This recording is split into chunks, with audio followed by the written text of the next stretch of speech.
All right, my Timberleaf Pika teardrop trailer came with a DC to DC charger on it.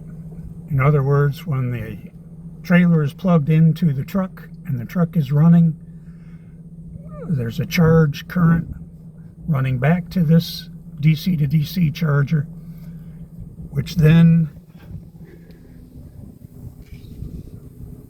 outputs, right now it's outputting 7.5 amps charge current into the battery.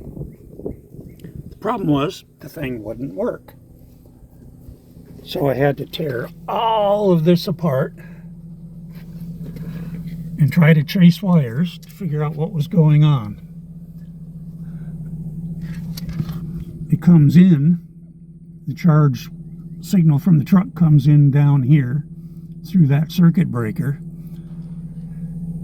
and then way back in the corner there is a relay,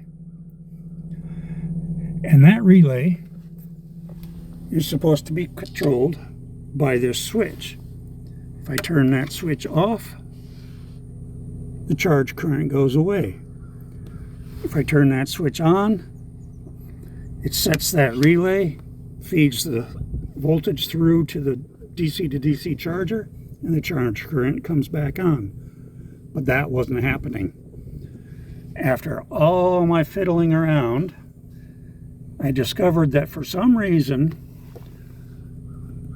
the hot wire going to this switch is actually coming out of a auxiliary relay on this monitor. And when that auxiliary relay is disabled, you never get a hot down here on this switch, so you can never turn on the DC charger.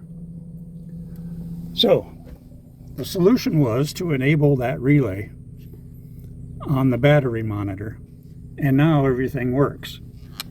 In the meantime, I had to tear all this apart to figure that out. Hopefully this can help someone else in the future.